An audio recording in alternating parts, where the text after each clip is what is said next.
Vivat Regina, God save the Queen. Today we celebrate a day unique in the annals of history.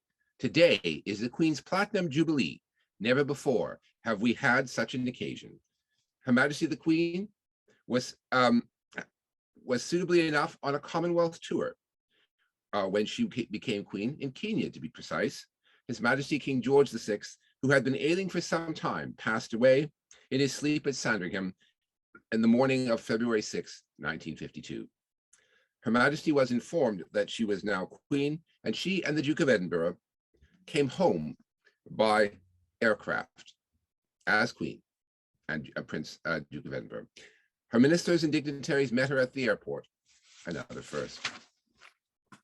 Her first Prime Minister, Sir Winston Churchill, remarked, "Famous have been the reigns of our queens. So too, how right he is and how right he was." What has been called the new Elizabethan age was ushered in via aircraft, and in the last couple of decades has been powered forward by computers and all that they have brought in their wake. The newscasts and newsreels of 1952 were less powerful, more clumsy, and far less mobile than my broadcast here today on Zoom, as played on Facebook and other platforms. Certainly, we would not have been able to make put together this kind of broadcast in 1952. Through good times and bad, Her Majesty has been there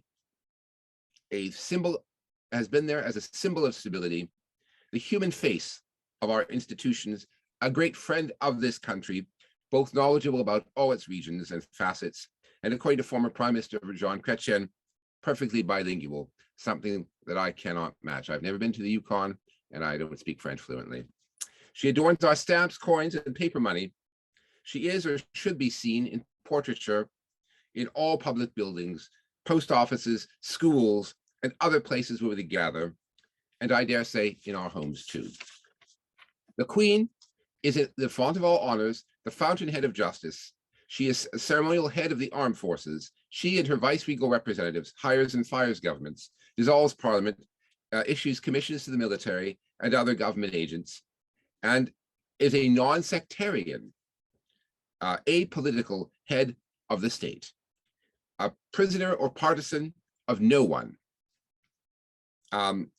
group, party, faction, or special interest groups. She is there for us all, and that is very important. Throughout this most historic reign, Her Majesty has trod the very difficult and narrow path between being relevant, being caring, and compassionate, but nonpartisan, non-controversial, and non-confrontational. Many things, good and bad, have happened to her and her family in the last 70 years, but through it all, she has maintained her composure, dignity, sureness of hand on the tiller of state, and not let down her family, the monarchy, or the Commonwealth. Dare I say, her people. Her amazing smile lights up the world. Her eyes glisten with light and the magic of her anointment. Her ability to mimic in her spare time is the stuff of legend. She has a rather dry sense of humor and truly delights in meeting people and seeing what they get up to. Her knowledge of the Commonwealth is unrivaled. She has known generations of Commonwealth leaders, in some cases from the same families, who seem to share out the offices of state intergenerationally. Her travels in the world are unparalleled in the history of our monarchy.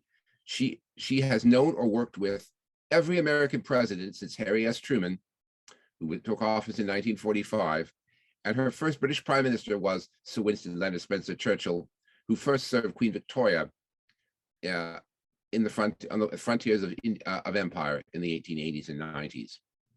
Louis Saint Laurent was her first Canadian Prime Minister. Through it all, whatever she may have thought of some of them and some of their ideas, she never betrayed a confidence, nor openly made her philosophy known. She has trod and stood upon the world stage sublimely, neutral, and always with class and style, and dare I say elegance.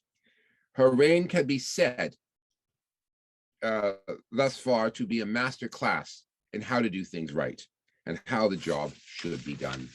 Very few alive today can remember King George VI, and even fewer King George V.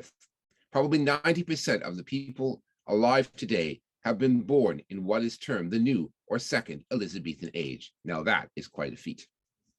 Much change, not all of it good, has taken place in these times, with COVID, computers, driverless cars, and decolonization, to name but a few.